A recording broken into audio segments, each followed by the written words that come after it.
So thanks for coming. I want to just start off by explaining a little bit about why effective communication is so important. That's what we're going to be talking about today. What it looks like to be an effective communicator. I know there are a lot of you that get into situations where you have to communicate things to people. And if you're like most people, speaking in front of a crowd like this, or even speaking in front of a group of 10 or 15 people in a staff office or wherever, it just makes you sweat. And it's the last thing you want to do. In fact, I was reading the other day, it was interesting, I didn't know this, but the number one fear that people have in life is public speaking, number one. Number two is death. So more people would rather die than literally stand in front and speak, and that's the truth of it. But what I'm learning is that the best communicators are people who stand up in front of people and they connect with you in a way that makes you feel like it's magic. But it's not. It's really just mechanics. There's some simple things that you can learn, and what I want to do is I want to show you how to do that today in the 30 minutes that we have. And I'm going to give you a chance to kind of talk with each other about some situations that you've been in. So if you want to start thinking about situations in which you need to communicate, whether it's to a big group or a small group, or situations you've been in where it hasn't gone well and you wished it would have gone better, any of those situations, I'll give you a chance to talk about that together. But before we get there, I want to tell you just a quick story about when I learned how important it is to communicate well. In fact, how important it is to connect with people. It was when I first became a pastor. I was a pastor for about 10 years, great years, and really enjoyed it. God put me in a great position, and I loved it. But when I first became a pastor at Walnut Creek Mennonite Church, I had an uphill battle. I didn't have a seminary education. I had never really given a sermon before. I had never been a pastor before. And so when our lead pastor, Don Hampshire, came and asked me to give my first sermon, I remember thinking through all those things and thinking, why the heck am I doing this? I have no experience. And so I wanted to communicate something, though. I had something to say about God and what he was doing in people's lives and what he was doing in my life. And so the night before the sermon, I remember staying up all night. I mean, I'm studying every commentary that I have, like all 2 of them. And I'm doing all the work that I can. I'm trying to brush up, and I don't want to mess up, because the worst thing you want to do if you're giving a sermon is to screw up a verse reference or, say something that's, heresy, and you don't want to do that. And so I'm just working hard on all the details. And so then I'm writing out the actual sermon, and it's pages. I'm writing it out by hand. I'm writing every thought I have, and by the time the morning comes, my wife wakes up for Sunday morning, I'm just going to bed because I'm trying to get about an hour of sleep before I give the message. So I'm exhausted. But I've done the best I can. I've worked really hard. The day actually goes differently than I expected, though. When the worship leader announces me and I come up, I stand up to the lectern, to the podium, and I give a joke. And then nobody laughs. You know that feeling? And I'm like, oh no, Lord Jesus, please. don't let this go how I think it's going to go. And so then I get into it, and I'm standing behind the podium, and I'm fumbling and I'm stumbling, and I've got my papers, and I'm looking through it, and I'm starting to sweat a little bit, and I'm dripping on the page now, and now stuff's starting to run a little bit. And then I'm kind of fuffling my papers, and then I drop a couple papers. And I lean down to pick them up, and I bump the rest of them, and they all go. And now they're all out of order. And everybody's watching me. I pick them up. They're out of order. I don't even know where I'm going to go next. Got old lady. She's looking at me like, this guy we hired?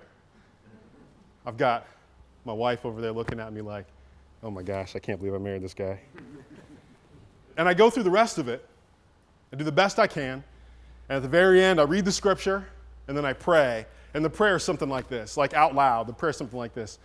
Lord Jesus, please excuse the messenger and make sure the message sticks. And then I sit down. By far the worst message I ever gave. I go home.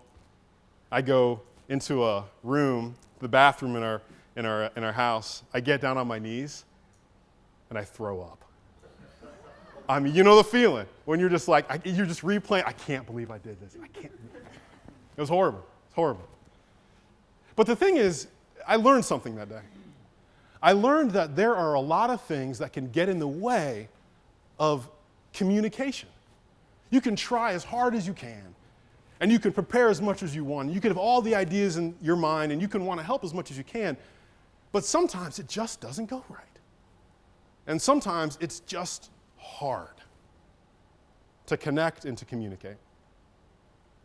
So that's what we're going to talk about today.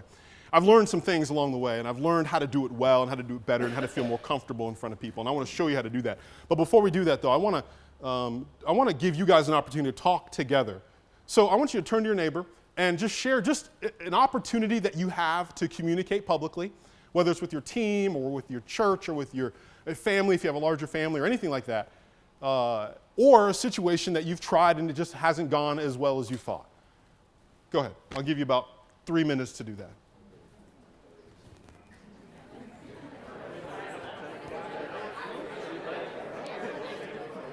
All right, so tell me, as you're talking and wrapping up your conversation, tell me something that you heard, maybe something that you said, something that you heard from people around you, or even that you said yourself about a situation in which you needed to communicate something important. Give me some examples. What did you hear? Going brain dead was one of the things we talked about. When you have to say something important. Yeah, and you know it, and it just... And now everyone's looking at you. Yeah. Yep, I've been there. I know what you're talking about. That's good. Good, Dave. What else? What else? Yeah. I heard from Melissa just trying to get everything in and trying to connect and get everything in that you need to in a limited amount of time. You got all this information. And they need to know all of it. And you only have 30 minutes to do it. Exactly. That's good. That's a great thought. What's your name? Carol? That's great. Great thought, Marissa. That's good. Thanks, Carol. What else? You ever have problems? You got to talk a little bit about yourself to connect with the people you're talking with. You ever find that you said too much of that and not enough of the message? Talk about yourself a little bit too much. And they're like, we did not come to hear about you, buddy. I'm not your therapist. I'm not charging money. I don't want to hear about you. That's good. That's good. Yeah. What's your name? Corey. Corey? That's excellent. Thanks, Corey. Good, good, good. Any others? Any others? Well, those are good, and I think you all recognize what it looks like. I mean, even if you're running your own business, you get into situations where you need to communicate with your team. You need to communicate with your vendors. You have to communicate with your customers. You have to sell yourself. You have to sell your product. You have to sell your business.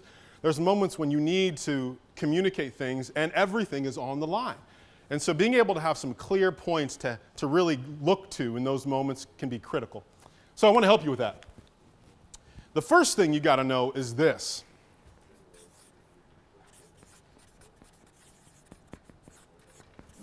Connection is everything. Connection is everything. Everything rests on you making a personal connection with people. You know this. Right? People will follow you and believe you if they think that you are like them, if they trust you. If they think that you are in the same boat as they are in, and you think that you're going through the same thing that they're going through, or you have already been through the same thing that they're going through now, they're right there with you. This guy, he knows me. He knows what I'm going through. They'll follow someone who can identify with them before they'll follow someone who considers themselves an expert. You see this with teens all the time. Mom and dad say all the time, you need to make sure you do this and not do this. And then Joe Schmo, who's 12 years old, is like, no, I don't think you should do that. And they're like, yeah, I want to follow this guy. Because there's that connection. That's the important thing. So you got to make sure you understand that. We're going to go back to that over and over again. Connection is key. Now, once you get in your mind that connection is important, you've got to understand the problem that people are dealing with, the specific issue that they're dealing with. Sometimes it's easy to get confused because sometimes you and I get into situations where we have a lot to say and we want to help by giving people information, whether it's our kids or people at church or people at work. Let me tell you what I know and what I've seen. That's the wrong way to do it. That's backwards, and you'll get yourself in trouble every time. I've done it a lot. The way you do it is by understanding the real problem that people are dealing with. The real problem. And I'll show you what I mean here. When I say problem, I mean the real problem, not the thing you think about. I'm recently reading a book by Seth Godin. It's his newest one. It's called This is Marketing. If you've ever picked it up, or if you ever picked up a Seth Godin book, you know he's pretty good. Right now, I lead an international nonprofit called Branches Worldwide, and basically my job is to help people understand what we do and why we do it. We'll talk about it here in a little bit. But he points out the value of understanding the real problem. I want to read this to you. It's real quick. It says this. Harvard professor Theodore Levitt famously said, "People don't want to buy a quarter-inch drill bit. They want a quarter-inch hole." They don't want a quarter-inch drill bit, they want a quarter-inch hole. The lesson is that the drill bit is merely a feature, a means to an end. But what people really want is the hole that it makes. You're selling a drill bit, they're like, I don't want a drill bit, I want the hole that the drill bit makes. But it goes further. It says this. But that doesn't go nearly far enough, because nobody really wants a hole. What people want is the shelf that will go on the wall once the hole is drilled. Actually, they don't want that. What they really want is how they'll feel once the uncluttered parts of their house are now cluttered. Once they see that things are organized, once they put their stuff on the shelf that went on the wall, now that there's a quarter-inch hole in there. But wait, there's more. They also want the satisfaction of knowing that they did it themselves. Or maybe they want the increased status that they'll get when their spouse admires the work. Oh, wow, honey, you did that yourself? Or they want the peace of mind that comes from knowing that the bedroom isn't a mess and it feels safe and it feels clean. People don't want to buy a quarter-inch drill bit. They want to feel safe and they want to feel respected. That's what they really want. You see, if you have something to communicate, you've got to find the real problem. Get down to the emotional nitty-gritty. What do you actually want? And once you find that, it's easy to say to someone, gosh, you want to feel safe and respected, don't you? Well, let me help you get that, because I've wanted that too. Does that make sense? You see, once you find the real problem, you can go on to the next step. And I want to give you just some information here to help you understand how I've done it. Now, I said I lead Branches Worldwide, but I also speak professionally to businesses and companies about communication and leadership. And here's one thing that I'm learning. Once you identify the problem, that's the main thing. You know what people want. They don't want a quarter-inch drill bit. They want an organized house. They want to feel safe and respected. You know that. Once you do that, then you figure out how you personally have experienced that problem. Because we go back to connection. People want to know that you get them, that you're in the same boat as they are in. And so you're talking to your team, and you're proposing a big challenge that's coming up, and you're saying something like, hey, this is going to be tough. But you go back and you say, you know what? I know this is going to be challenging. I've been through challenging situations too. I know exactly how you're feeling. Because 3 years ago, I did this, and it was challenging and hard, and I know that's how you're feeling right now. You make that connection with people. You get their heads nodding and them saying, yeah, he's been there too. Okay. He's not judging me. He's in the same boat as I'm in. You've got the problem. Now you've identified yourself and you said, this is me. This is how I've dealt with the problem. And then you build out further. And you identify with them and you say, well, this is how you're probably dealing with the problem too. This is probably keeping you up at night, isn't it? Because it did me. This is probably on your mind a bunch, isn't it? You'd really like your car to look like your neighbor's car. You'd really like, and you identify the situation that they're in and you say, I get you. I've seen it before. The reason why this is important, and this is really critical, the reason why this is important is because you can't mess this up. If you try to identify with someone and they're like, no, that's not exactly what I'm feeling. Like, no, I actually don't feel that. No, that's not the situation I'm in. You've lost them. As you're communicating, you've got to really understand the people you're talking to. Abraham Lincoln said, if I've got 10 hours to chop down an oak tree, I'm going to spend 8 hours sharpening my axe and then 2 hours chopping.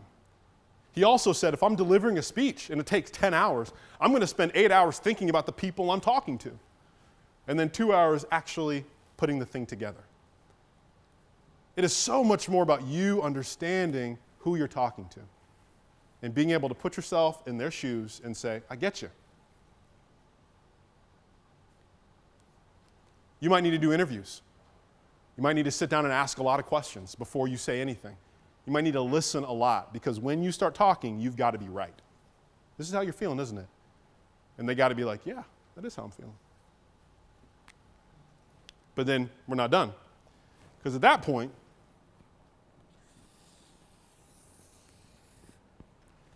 once you've identified the problem and you said, I've dealt with the same problem too, you probably deal with the same problem, don't you?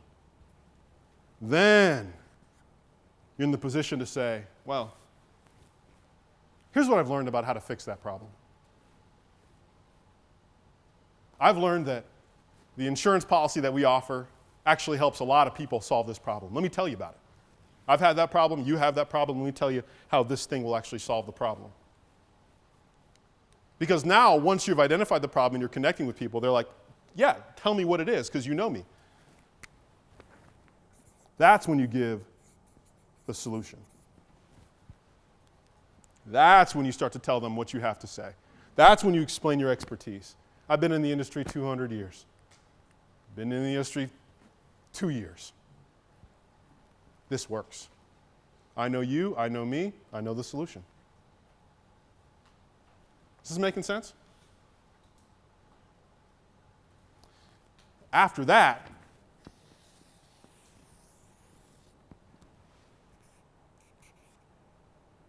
you get to the point when you say,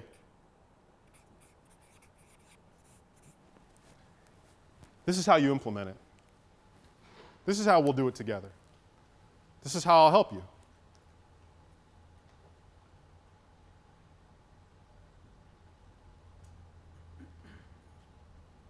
You see, what I'm learning is that the way to do it incorrectly, and the way to do it to turn people off, is to start with a solution. And to say, hey, here's what I have to tell you. Here's the experience I have. This is the amount of time I've spent in the industry. This works every time. And yet forget what people are really after and forget how to connect with people and forget what people actually want. Is this making sense? Any questions before we move on? You ever find yourself focusing more on one output than the others? That's a good question. Do I ever find myself focusing on one output over the others? Yeah. So one big crutch that I have, maybe you have, is to do this, is to focus on the solution a lot. Let me tell you. Those people want to jump to the solution rather than take the time to get through it. And to listen. That's right. That's good. Good. Other thoughts?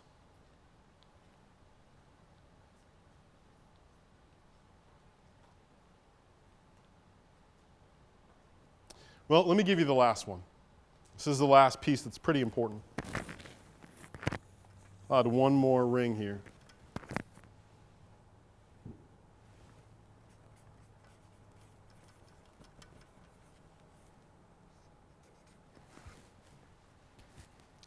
That's when you give the imagine section. This is as you're talking with people. This is before you're done. You're talking to your team, you're talking to your family. I know you've dealt with this problem before. I know it's been hard. I've been there too. Now, I know that I've given you a solution to how to fix it, and I know I'm kind of helping you understand how to do it, but imagine what it would look like if you didn't have to deal with this problem anymore. Imagine what it would look like for your family. Imagine what it would look like for your kids. Imagine what it would look like for your business if you were just able to do this one simple thing. Gosh, imagine what it would be like to just not have this problem anymore. That would change a lot, wouldn't it? my experience is just using the word imagine, literally using the word imagine. As I'm talking, I'm saying it to you guys right now. As I'm saying, imagine, everybody's eyes go up to the left. Oh. It happens almost every time. Imagine what it would be like. Oh. And what you're doing then is you're putting people into the position where they're thinking about the solution. They're thinking, you know what? I do want to get there. Can you help me? Yes, I actually can help you.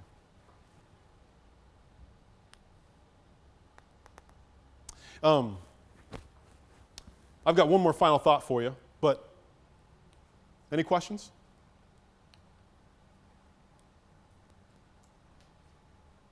Something to consider. Whenever I give a talk, and this is something that you can learn how to do this, whenever I give a talk, I go through this same thing every single time. I spend 90% of my time focusing on the people I'm talking to. Whether it's my wife or whether it's the people I'm communicating to on a big stage, whether it's my family or the team that I'm leading, I'm thinking about, okay, so how can I apply this solution to their lives? What's their real problem? I'm thinking about that over and over and over again. And once I nail that, everything else just gets easy. Because now I already know the solution. Now I already know how I've experienced the problem, and it just kind of goes from there. So for you, it's simple. Go through this same framework before you give a talk and make sure, or before you communicate anything, and just make sure you've nailed it all. You know who you're talking to, you know why, you know what their real problem is, you know how you've dealt with it, and then step forward, and you have a framework to move on.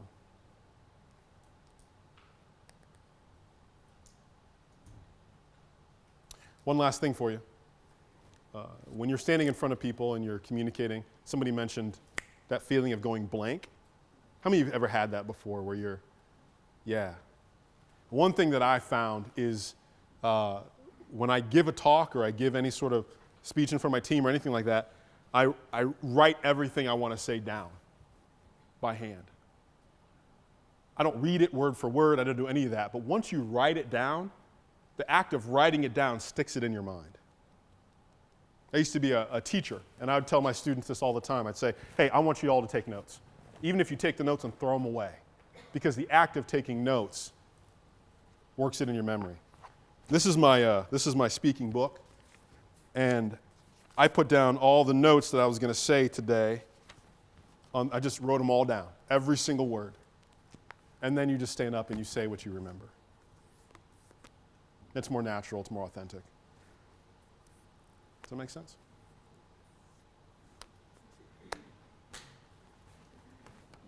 Imagine what it would be like if you didn't have to worry about giving a talk.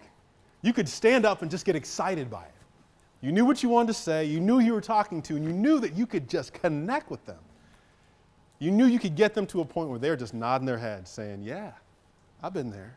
Make them laugh a little bit, tell them a story about yourself and throwing up. Make that connection, and then suddenly say, I think I have something that might help you.